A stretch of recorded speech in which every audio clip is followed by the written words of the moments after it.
To Hunasehalli ತುಂಬ ಹಾಳಾಗಿದೆ. ಅಲ್ಲಿಂದ ಮುಂದಕ್ಕೆ ಕೆಲವು ಪಾರ್ಟ್ಗಳು ಹಾಳಾಗಿರೋಂಥದ್ದು ನಮ್ಮ ಗಮನಕ್ಕೆ ಬಂದಿದೆ. ತಾವು ಕೂಡ ಅದನ್ನು ಗಮನಿಸಿದ್ದೀರಿ. ಏನಾಗಿದೆ, ಈ ವರ್ಷ ಸುಮಾರು 6 ತಿಂಗಳುಗಳ ಕಾಲ ಭಾಳಷ್ಟು ಸತಿ ಹೇಳಿದ್ದೀನಿ, ನಿರಂತರವಾಗಿ ಮಳೆ ಬಂದಿದೆ. ಬರೀ ಮಲೆನಾಡು ಭಾಗ ಅಲ್ಲ, ಒಂದು ಬಯಲುಸೀಮೆ ಭಾಗದಲ್ಲೂ ಕೂಡ ರಸ್ತೆ ದುರಸ್ತಿಗೆ ವರ್ಣ ಅಡ್ಡಿಪಡಿಸಿದೆ ಅನ್ನೋದು ಜಗಜ್ಜಾಹಿರೋದು. ಈಗ ಮಳೆ ಕಡಿಮೆ ಆಗಿದೆ. ಈಗ ಬಹುಶಃ ನನ್ನ ಅಂದಾಜು ಸೋಮವಾರದಿಂದ ಪ್ರಾರಂಭ ಮಾಡ್ತೀವಿ ಅಂತ ಹೇಳಿದ್ರು, ನಿನ್ನೆಯಿಂದ ತಪ್ಪಿದರೆ ಬುಧವಾರದಿಂದ ಪ್ರಾರಂಭ ಮಾಡ್ತೀವಿ ಅಂತ ಹೇಳಿದ್ದಾರೆ. ಫಸ್ಟು ಗುಂಡಿ ಮುಚ್ಚೋ ಕೆಲಸ ಮಾಡ್ತೀವಿ.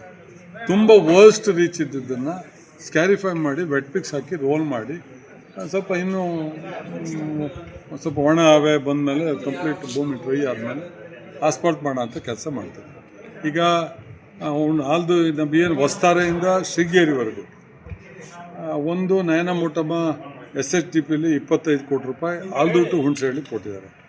ಹುಣಸೆಹಳ್ಳಿಯಿಂದ ಶೃಂಗೇರಿವರೆಗೂ ನಾವು CRF ಮತ್ತು SHDPಲಿ ಪ್ಲಸ್ಸು ಮುಖ್ಯಮಂತ್ರಿಗಳ ವಿಶೇಷ ಅನುದಾನ ಜೊತೆಗೆ ಗುಂಡಿ ಮುಚ್ಚೋದಕ್ಕೆ ರಸ್ತೆ ದುರಸ್ತಿ ಮಾಡೋದಕ್ಕೆ ಏನೇನು ಅನುದಾನ ಬಿಡುಗಡೆ ಮಾಡಿದ್ದಾರೆ ಅದನ್ನೆಲ್ಲ ಚೈನೇಜ್ ವೈಸು ನಾವು ಹೋಗಿ ಪರಿಶೀಲನೆ ಮಾಡಿ ನೋಡಿ ಅದು ಟೆಂಡರ್ ಆಗಿದೆ. ಅದು ಗುಂಡಿ ಮುಚ್ಚೋ ಅಂಥದ್ದು ಮತ್ತು ತುಂಬ ವರ್ಷ ರೀಸರ್ಫೇಸ್ ಏನು ಮೇಂಟೆನೆನ್ಸಿಗೆ ಕೊಟ್ಟಿದ್ದಾರೆ ಆ ಗ್ರ್ಯಾಂಟು ಮತ್ತು ವಿಶೇಷ ಅನುದಾನ.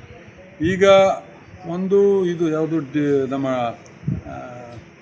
CRF ಅದನ್ನು ಇನ್ನೂ ಟೆಂಡರ್ ಆಗಬೇಕು. ಈಗ ಮಂಜೂರಾತಿಗೆ ಹೋಗಿದೆ. ಕೇಂದ್ರ ಸರ್ಕಾರ ಮತ್ತು ರಾಜ್ಯ ಸರ್ಕಾರದ ಪಾಲುದಾರಿಕೆಯಲ್ಲಿ ಆಗುವಂಥ ರಸ್ತೆ ಅದು. ಮತ್ತು SHDPನೂ ಅಷ್ಟೇ, ಅದು ರಾಜ್ಯ ಸರ್ಕಾರದಿಂದ ಕೊಡುವಂಥ ರಸ್ತೆ, ಸ್ಟೇಟ್ ಹೈವೇ ಡೆವಲಪ್ಮೆಂಟ್ ಕಾರ್ಪೊರೇಷನಿಂದ. ಅದು ಕೂಡ ಈ ವಾರದಲ್ಲಿ ಇನ್ನೊಂದು 15-20 ದಿನದಲ್ಲಿ ಮಂಜೂರಾತಿ ಸಿಕ್ಕಿ ಟೆಂಡರ್ ಕರೆದ ತಕ್ಷಣ ಕಾಮಗಾರಿ ಪ್ರಾರಂಭ ಮಾಡ್ತೀವಿ. ಬೈ ಮಾರ್ಚ್-ಏಪ್ರಿಲ್ ಒಳಗಡೆ ಗುಂಡಿ ಮುಚ್ಚೋಂಥ ಕೆಲಸನ ಜನವರಿ ಒಳಗಡೆ ಮುಗಿಸ್ತೀವಿ. ಉಳಿದಂಥದ್ದನ್ನು ಮಾರ್ಚ್-ಏಪ್ರಿಲ್ ಒಳಗಡೆ ಮರು ಡಾಂಬರೀಕರಣ ಮಾಡೋ ಕೆಲಸನೂ ಮಾಡಿ ಮುಗಿಸುವಂಥ ತೀರ್ಮಾನವನ್ನು ಮಾನ್ಯ ಲೋಕೋಪಯೋಗಿ ಸಚಿವರಂಥ ಈಶ್ವರ್ ಖಂಡ್ರೆ ತಗೊಂಡಿದ್ದಾರೆ. ನಿರ್ಧಾರನೂ ಕೂಡ ಮಾಡಿದ್ದಾರೆ.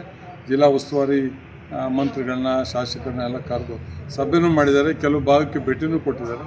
ಖಂಡಿತವಾಗಿ ಅದನ್ನು ಮಾಡುವಂಥ ಕೆಲಸಗಳನ್ನು ಮಾಡ್ತಾರೆ.